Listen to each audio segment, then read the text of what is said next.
Olá, povo abençoado, seja bem-vindo a mais um Vitória em Cristo para a sua vida, aqui na TV Guaratuba.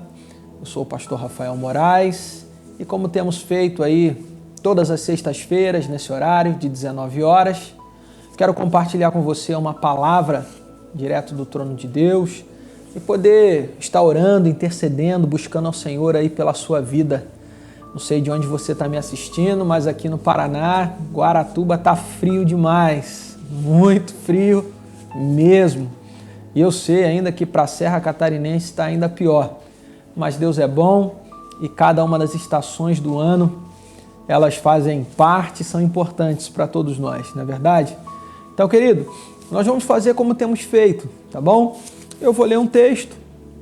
Vou trazer aqui algumas aplicações práticas referentes a este texto e no final, ao término da ministração, a gente vai abrir a oportunidade para que você faça aí o seu pedido de oração e possamos estar interagindo aí via a rede social, tá bom?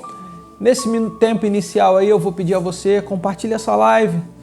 Pode ser que um amigo seu esteja aí rodando o feed no Facebook, procurando alguma coisa legal para assistir. E aí você vai ser o canal pelo qual Deus vai ministrar o coração dele, tá bom? Então, vamos lá, compartilhe, deixa aí o seu comentário, deixa o seu like, seja muito bem-vindo, como eu disse, a mais um Vitória em Cristo para a sua vida. O texto que Deus colocou no meu coração para essa noite está no Evangelho de João, capítulo 5, nós vamos ler do verso 1 ao verso de número 9. João 5, de 1 a 9. Está escrito assim: Depois disso, havia uma festa entre os judeus, e Jesus subiu a Jerusalém. Ora, em Jerusalém há, próximo à porta das ovelhas, um tanque chamado em hebreu Betesda, o qual tem 5 alpendres. Neste jazia grande multidão de enfermos, cegos, coxos e paralíticos, esperando o movimento das águas. Porquanto um anjo descia em certo tempo ao tanque e agitava a água, e o primeiro que ali descia, depois do movimento da água, sarava de qualquer enfermidade que tivesse. E estava ali um homem que havia 38 anos se achava enfermo. E Jesus, vendo este deitado e sabendo que estava nesse estado havia muito tempo, disse-lhe: Queres ficar são? O enfermo respondeu-lhe: Senhor, não tenho homem algum que, quando a água é agitada, me coloque no tanque, mas quando eu vou, desce outro antes de mim. Jesus disse-lhe: Levanta, toma a tua cama e anda. E logo aquele homem ficou são, tomou a sua cama e partiu. Até aqui somente. Querido, esse texto ele é um tanto quanto conhecido. Ele narra a história do paralítico do tanque de Betesda. Conforme lemos, havia uma crença na região que o primeiro a descer aquele tanque seria curado acerca de qualquer enfermidade que tivesse. Por que é que eu disse que havia uma crença naquela região? Porque não há nenhum relato bíblico que comprove a autenticidade de que aquele tanque de fato curava. Mas o fato é que pelo menos esse homem, assim como uma multidão, o texto vai relatar, eles acreditavam naquilo. E aí, todos os dias eu imagino esse homem, ele saía de sua casa, ia até aquele tanque, esperava o movimento das águas, que, repito, segundo a crença era realizado pelos anjos, e aí ele se lançava naquele tanque. E o fato é que, como nós lemos aqui, durante 38 anos, absolutamente nada aconteceu na vida dele. Até que num dia o Senhor Jesus se apresenta a ele e diz: Olha, você quer ficar são? Você quer ter a sua saúde restaurada? E aí, ao invés dele responder que sim ou que não, obviamente a resposta dele seria sim, ele vai dizer: Senhor, mas não tem ninguém que me ajude. Sempre que eu vou, alguém já entrou antes de mim e eu estou aqui. O tempo está passando. Aí o Senhor libera uma palavra sobre a vida dele, ele levanta, toma a sua cama e anda. Eu queria falar aqui sobre alguns adversários que ao longo desse tempo esse homem precisou vencer e que nós precisamos vencer também se quisermos viver o milagre. Então, o verso de número 5 eu quero extrair aqui um primeiro adversário que nós precisamos vencer. É a limitação. O texto diz que esse homem ele era enfermo. O título que são colocados nas Bíblias diz que ele era paralítico. Então, querido, esse homem era alguém que tinha que aprender a conviver com a limitação. Eu imagino que para que ele se deslocasse era um tanto quanto mais difícil do que qualquer outra pessoa que não tinha uma paralisia, por exemplo. Quem sabe outros ali, como diz, havia uma multidão de enfermos, eram cegos, também tinham uma dificuldade de locomoção em função da cegueira. Mas a verdade é que mesmo eu e você precisamos entender que somos seres limitados a tempo, espaço e circunstâncias. Você pode ter a sua saúde física perfeita, mas, por exemplo, uma limitação que temos, não podemos estar em 2 lugares ao mesmo tempo. Eu, neste exato momento, estou aqui no estúdio falando com você, nesse programa ao vivo, logo, não consigo estar em nenhum outro lugar. Isso muitas vezes aflige pessoas. O fato de não conseguirem resolver tudo aquilo que tinham para resolver num determinado dia em função da limitação. Se a gente quiser expandir essa linha de raciocínio, você vai ver que o fato é esse, que nós somos limitados. Então, algo que nós precisamos aprender a vencer e combater é a inquietação que temos com relação à limitação que precisamos enfrentar. Eu, por exemplo, estou aqui em Guaratuba. Se eu saísse daqui agora em direção a Curitiba, eu precisaria ir de aproximadamente 1h30. Isso é uma limitação. Eu não tenho como chegar ou estar em Curitiba daqui a 10 minutos. Há uma distância e eu não tenho como vencer essa distância de nenhuma outra forma que não seja a forma natural, entrando num carro, entrando num ônibus e me dirigindo até aquela cidade. E aí o fato é que muitos de nós, quando olha para as nossas limitações, acaba não conseguindo crer na realidade de um milagre. A medicina, ela também é limitada. Então, por exemplo, você está diante de mim nessa hora e recebeu o diagnóstico, você mesmo ou um ente querido, que ele tem uma enfermidade e que essa enfermidade é irreversível. Porque essa enfermidade é irreversível, porque a medicina tem um limite, por mais avançada que ela esteja. E quando eu e você nos deparamos com uma limitação, nós precisamos começar a olhar para um Deus ilimitado. Lucas capítulo 1, versículo 37 diz: porque para Deus nada é impossível.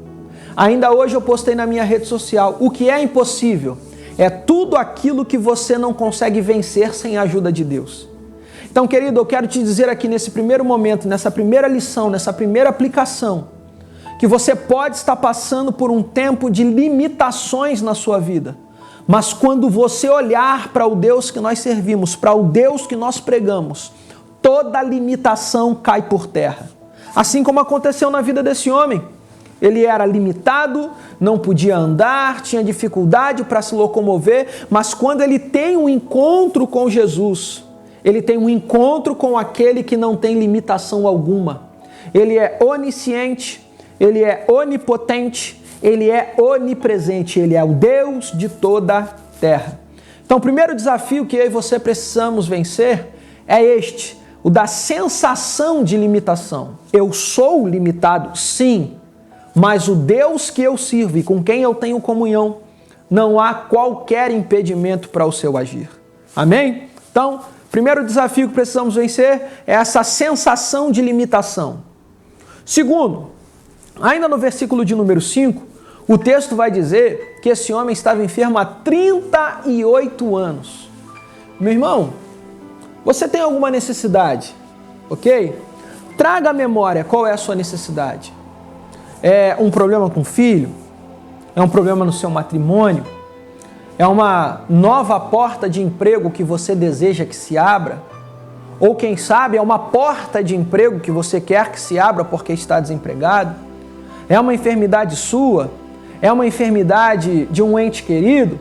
O tempo vai passando, assim como na vida desse homem, e nós vamos ficando ansiosos. Não vai acontecer nunca? Quando é que vai? Quando é que não vai? Olha, o fulano, ele começou a buscar depois e ele já recebeu, eu ainda não recebi. Já tem 6 meses que eu estou nessa luta. Já tem 1 ano que eu estou nessa batalha, já tem 2, já tem 5, já tem 10. A ansiedade, ela começa a dominar o nosso coração. E esse é um segundo adversário que eu e você precisamos vencer, a chamada ansiedade, que segundo os psicólogos, os psiquiatras, é o mal deste século. Irmão, existe uma receita na palavra de Deus para a ansiedade. E ela está em 1 Pedro capítulo 5, versículo 7. Lançando sobre ele toda a vossa ansiedade, porque ele tem cuidado de vós. Meu irmão, entenda uma coisa, Deus está cuidando de você. Se ainda não aconteceu, é porque ainda não era o tempo. Eclesiastes capítulo 3 diz que há um tempo determinado por Deus para todo o propósito. Ei, acalma o teu coração. Não adianta você ficar sem dormir. Não adianta você ficar estressado. Não adianta você ficar nervoso. Calma. Como eu disse e repito, Deus está cuidando de você. Olha o que Pedro está dizendo na sua primeira carta. Lance sobre ele a sua ansiedade e tenha a convicção de que ele está cuidando. Meu irmão, o melhor tempo para que qualquer coisa aconteça na minha e na sua vida é o tempo de Deus. Eclesiastes capítulo 3, que eu acabei de citar, na frente ele vai dizer, há tempo de plantar e há tempo de se arrancar o que se plantou. Só eu e você só desfrutaremos da plenitude da bênção de Deus, não apenas quando nós colhemos o fruto, mas quando nós colhemos o fruto no tempo certo. Você sabe muito bem, se você, por exemplo, a minha infância, ela se confunde com manga. Quando eu penso em fruto, os meus avós sempre tiveram mangueiras. E nós sabíamos que havia um tempo para que as mangas aparecessem, mais para o final do ano, no início do verão. Então, se eu pego a manga antes, ela está verde. Ou seja, ela não vai me fazer o bem que eu espero. Ela não vai satisfazer o meu paladar, porque ela está verde. Bem como também, eu não posso permitir que passe do tempo, porque senão ela apodrece. E é exatamente assim que Deus trabalha na nossa vida. Você está ansioso, achando e querendo que isso aconteça hoje, imediatamente, só que Deus sabe que hoje não é o melhor tempo para você. Então Ele está amadurecendo esse fruto para que quando chegar o momento da sua colheita, repito, você desfrute da plenitude, da bênção de Deus. Quando eu falo sobre isso, eu me lembro de uma história de um conhecido que ele pedia muito, mas muito a Deus um carro. E aí chegou um momento que ele forçou a barra e teve um carro. No primeiro dia que ele pegou o carro, ele meteu o carro num poste. Deus estava preparando ele, só que ele colocou o pé pelas mãos, como eu disse, colheu o fruto antes do tempo, e aquilo que deveria ser uma bênção para a sua vida, acabou se tornando uma lembrança muito ruim, porque até hoje ele fala disso. Então, o segundo desafio que nós precisamos vencer é o da ansiedade. Acalma o teu coração, irmão. Não cai uma folha da árvore sem que Deus permita. Deus tem um propósito em tudo. Romanos 8 diz que tudo coopera para o bem daqueles que amam a Deus. Então não diga que está demorando, porque está cooperando para o teu bem. Deus está trabalhando em você, para você, vou repetir aqui, desfrutar da plenitude, da bênção de Deus. Primeiro desafio que precisamos vencer é a sensação de limitação que nós temos, mas quando olhamos para um Deus, o Deus que nós servimos, Ele é um Deus ilimitado. Número 2, ansiedade. Vença, querido, a ansiedade, senão você vai ficar doente e não vai resolver o seu problema. Número 3, está no texto aqui ainda, esse me chama muita atenção no verso 6. Quando Jesus se apresenta a ele e pergunta, queres ficar são? O verso 6, no início, a parte A diz assim, e Jesus vendo este deitado. Meu irmão, como é que esse camarada estava sentado? Me diz. Qual era a fé que ele tinha? Que o primeiro a entrar nas águas daquele tanque, pense numa piscina, ele seria curado. Ele tem uma limitação, ele é paralítico. Ele não sabe quando a água vai ser movimentada. Alguém que quer ser o primeiro a entrar na água vai estar deitado? Qual é a chance de alguém que está deitado ser o primeiro a entrar na água? Imagina que tinha lá, como eu disse, por exemplo, alguém com a mão mirrada. Esse alguém tinha essa crença, que esse homem tinha também, e ele está esperando. Movimentou a água, a primeira coisa que ele faz é se jogar, é rápido. Como a gente vê em Olimpíadas, por exemplo, e competições de natação, os competidores, eles ficam ali a postos, quando apita, pum, ele dá o sprint, ele dá o start, ele explode a sua musculatura e entra na água a fim de ganhar tempo. Só que ele está deitado. Sabe por que ele está deitado? Porque às vezes cansa. E eu tenho certeza que tem alguém me assistindo nessa hora que está cansado. Lutou pelo casamento e diz assim, pastor, sabe, a minha vontade é jogar a toalha. Lutou pela restauração de um filho, pela libertação. Eu vou jogar a toalha. Lutando contra uma enfermidade e aí, eu cansei, sabe? Eu não aguento mais essa vida. E a verdade é que muitas vezes até a gente tem um jargão para desistir. O jargão é, entreguei na mão de Deus. Mas não é porque nós estamos entregando na mão de Deus, mas sim porque muitas vezes nós estamos desistindo. E desistimos porque cansamos. Eu, honestamente, eu sou humano, assim como você. Em alguns momentos da vida você se sente cansado. As lutas do dia a dia, a rotina. Hoje eu estava puxando pela minha memória, quando começou essa questão aí da pandemia, a informação que nós recebemos das autoridades era de uma quarentena, de fato, literal, 40 dias em reclusão e depois tudo voltaria ao normal. Hoje nós já estamos há 5 meses. Aí tem uma hora que cansa. Já cansei disso, eu não aguento mais essa história. Aí sai de casa e pega a máscara e entra num lugar, álcool gel e senha, e isso cansa demais. Só que aí Isaías, no capítulo 40, no verso 31 do seu livro, ele vai dizer, os que esperam no Senhor renovarão as suas forças. Eu quero aproveitar e ministrar que nesta hora Deus está renovando as suas forças aí na sua casa. Deus está renovando as suas forças para continuar lutando. Deus está renovando as suas forças para continuar insistindo. Deus está renovando as suas forças para continuar batendo, porque bater e abre-se-vos-á. Meu irmão, você não está aqui diante de mim nessa hora por acaso. A palavra de Deus para o seu coração é continue insistindo, continue lutando, continue batendo, continue, meu irmão, não para não. Esse homem, obviamente, ele não se cansou só no 38º ano da sua enfermidade. Eu tenho certeza que ao longo da sua história, em vários momentos, ele pensou, não vou não. Quer saber, eu estou cansado. Se nesse dia ele tivesse sucumbido diante do cansaço, ele não teria tido o encontro que ele teve com Jesus. Eu falo isso muito lá na igreja, quero repetir. Você nunca sabe, a gente nunca sabe quando é que Deus vai liberar a palavra em nosso favor. Então o que cabe a nós? Está sempre, como a gente diz no evangeliquez, sempre na brecha, sempre batendo, sempre insistindo, sempre pronto, sempre lutando. Pastor, cansei. Cansou? Entra aí, tem um monte de live. Vai para o culto, você vai receber uma palavra de ânimo. Eu quero até aproveitar que eu falei sobre ânimo, eu profetizo ânimo sobre a sua vida.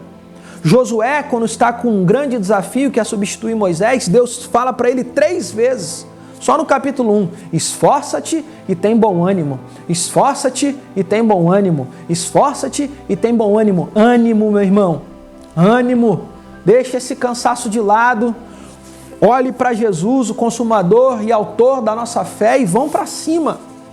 Eu quero declarar que ninguém que está me assistindo nessa hora vai ficar pelo caminho. Você vai vencer. Isso que tem te desanimado, você vai conseguir vencer, você vai continuar lutando, você vai continuar batendo. Esse camarada ficou cansado. Aí ele deu uma deitada mas quem sabe você é alguém que estava deitado. Deus te convida a se levantar novamente nessa noite. Quando Deus ia falar com os seus filhos, com os profetas, ele dizia: põe-te em pé e falarei contigo. Vamos lá, irmão. Postura, estufa esse peito, vamos para cima, porque Deus tem coisas para fazer em nós e através de nós. E o quarto que eu vejo aqui nesse texto, quarto desafio que nós precisamos vencer, olha o que ele vai dizer no versículo de número 7. Senhor, não tenho homem algum que quando é água agitada me coloque no tanque. O versículo de número 2 e 3, ele vai dizer que ali tinha uma multidão de enfermos. Irmão, uma multidão, pode aí imaginar mais de 1000 pessoas. Quando Jesus vem falar com ele, ele diz assim: não tem ninguém para me ajudar. Sabe qual é o quarto desafio que nós precisamos enfrentar? A sensação de solidão. Tem hora que a gente acha que está sozinho. Não tem um amigo, tem hora que ninguém liga, tem hora que ninguém manda o WhatsApp, aí você, nossa, eu estou sozinho. Cadê os meus amigos? Era a sensação dele. E a pior solidão que tem, irmão, a pior solidão que tem é quando você está se sentindo sozinho, cercado de pessoas. Você olha para o seu Facebook, você tem 5.000 amigos. Você olha para o seu Instagram, você tem lá 2.000, 3.000 seguidores. Você abre o seu WhatsApp, você vai lá ver que você... Eu, por exemplo, esses dias tive um problema no meu WhatsApp, 1.190 contatos. É muito contato, irmão. É muito contato. Mas mesmo tendo tantos contatos quanto temos, existem momentos que nós nos sentimos sozinhos. E aí, meu irmão, como tudo que eu fiz até aqui, sensação de limitação. Lucas 1,37, para Deus nada é impossível, ou seja, não há limitação. O segundo ponto que eu falei sobre ansiedade, lance sobre ele a ansiedade. Para cada sentimento eu estou contrapondo com a Bíblia, com um versículo. Terceiro, ele está deitado, ele está cansado. Os que esperam no Senhor renovarão as suas forças. E quarto, ele está sozinho? Vai mais um versículo. Mateus 28:20. Eis que estou convosco todos os dias até a consumação dos séculos. Eu sei que você já ouviu isso muitas vezes, mas eu vou repetir. Deus está contigo. O Senhor vela em fazer cumprir a sua palavra. Se Ele disse que estaria, porque Ele está. Irmão, a maior prova de que você não está sozinho é você estar conectado comigo neste exato momento, através dessa live, recebendo essa palavra. Para que você sinta arder no seu coração que Deus está contigo. Para que você sinta arder no seu coração que eu que estou aqui diante dessa câmera, eu estou com você. A equipe que está aqui filmando, o pessoal, eles estão com você. Sabe por quê? A gente poderia estar em casa, descansando. Esse dia frio, irmão, uma cobertinha. Aqui no sul, quem gosta de chimarrão, né, ficava lá no chimarrão, esquentando um pouquinho, coberta. Família, todo mundo pertinho. Mas não. Eu vou lá, por quê? Porque eu preciso ministrar uma palavra para a gente que está se sentindo sozinho. Não, eu vou lá porque eu preciso filmar o pastor que vai ministrar uma palavra para quem está se sentindo sozinho. Meu irmão, entenda uma coisa, você não está sozinho. Deus é contigo. Então esse é o quarto desafio. Número 1, sensação de limitação. Número 2, ansiedade. Número 3, cansaço. E quarto, a sensação de solidão. Aí Jesus chega... Ele diz, não tem ninguém para me ajudar, é isso que está acontecendo, é isso que está acontecendo. Aí Jesus vai dizer assim, levanta, toma a tua cama e anda. Sabe o que eu aprendo com isso? Para a gente encerrar essa palavra, você está a uma palavra do seu milagre. Essa é uma frase que eu gosto de dizer. Essa é uma frase que eu gosto de repetir. Você está a uma palavra do seu milagre. Sabe o que acontece? Quando a gente fala em tempo de Deus, as pessoas pensam assim, vou ter que esperar então mais... Quem falou que no tempo de Deus você vai esperar 10 anos? O tempo de Deus para você pode ser agora. O tempo de Deus para você pode ser amanhã. O tempo de Deus para você pode ser daqui a um mês. Mas quando Ele libera a palavra, o milagre acontece. Eu quero profetizar um milagre sobre a sua vida. A palavra de Deus diz que a vida e a morte estão no poder da língua. Então eu quero profetizar.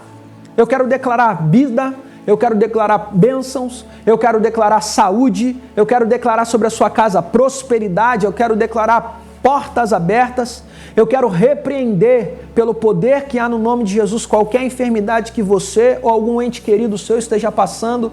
É uma palavra, irmão. Hebreus 4,12 diz que a palavra de Deus é viva e eficaz. Irmão, a palavra de Deus, ela tem um poder inerente a ela. Nada pode resistir ao poder dessa palavra. Amém, meu irmão?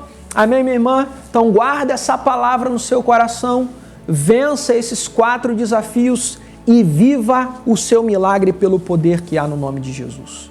Agora, você está com a oportunidade aí para fazer o seu pedido de oração e eu vou ter o maior prazer em orar, em buscar a Deus por essa sua causa. Enquanto você escreve aí, eu quero dar um alô para a galera que está com a gente aqui. A Fabiola, Deus abençoe. A Ana, e já vou mandar um abraço para o meu amigo Josué que está junto aqui. O Eliel, Marcelo da Cruz. Peço oração por minha família. Vamos orar. Dona Luimar, meu amigo Aloísio, Suelen, Maurício. Caroline, Deus te abençoe, Caroline. Guilherme, Deus te abençoe, meu amigo. Eliette, Daniele, tem muita gente bacana aqui, boa. Um abraço para cada um de vocês. Obrigado pela companhia. E aproveita aí para fazer o seu pedido de oração. A Silmara, a esposa do pastor Fábio lá da igreja. Deus te abençoe, Sil.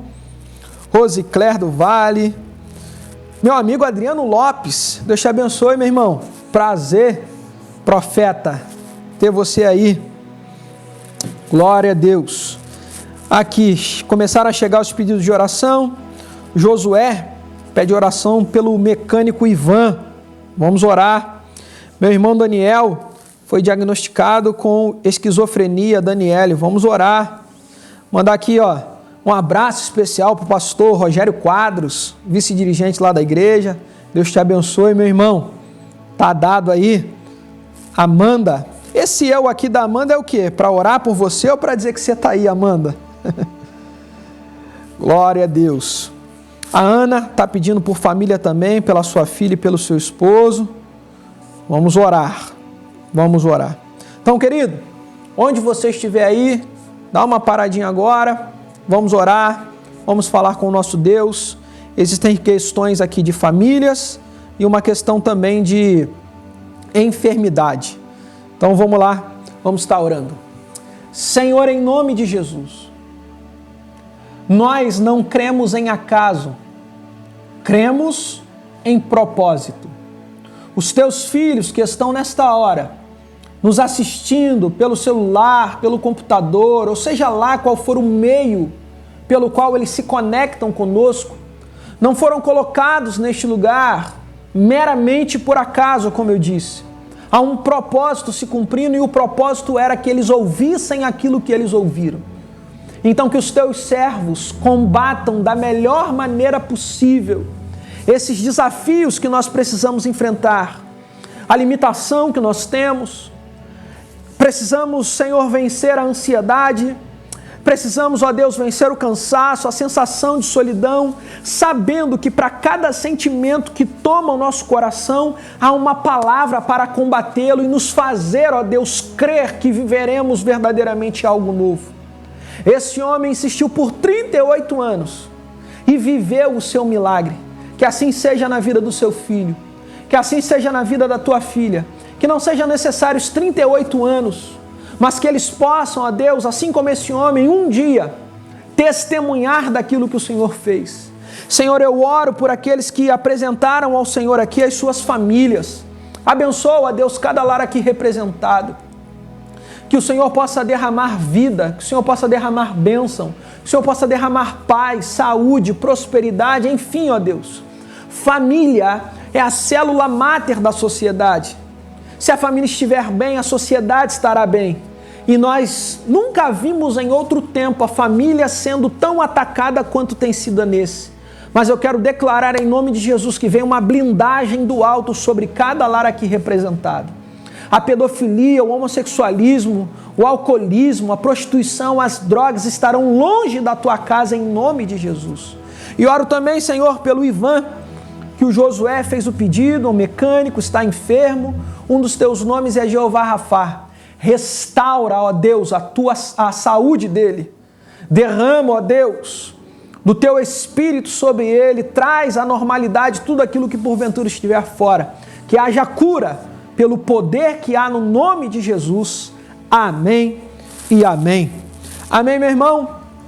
Deus abençoe sua vida. Semana que vem, próxima sexta-feira, 19 horas, estaremos aqui novamente, querendo Deus, ministrando mais uma palavra aí para o seu coração. Tá bom? Então, beijo no coração de todos e fica o convite. Você que pode, não está acompanhando, até quem está acompanhando de longe. Quem está em Guaratuba, 19 horas, temos o nosso culto de celebração aqui na rua Manuel Henrique, número 170. Você é meu convidado, tá bom? Deus tem feito grandes coisas. Você que está em alguma outra cidade aí que tem ADVEC, procure uma ADVEC. Pastor, na minha cidade não tem ADVEC. Vai em outra igreja, irmão. A ADVEC nem é a única igreja boa, não. Tem muita igreja boa por aí, muitos homens de Deus fazendo a obra de Deus por aí. Procure um lugar para você se sentir acolhido pelos irmãos, tá bom? Mas repito, se você é de Guaratuba, esteja conosco. Então, mais uma vez, um beijo no coração de todos, um forte abraço, vitória em Cristo para a sua vida.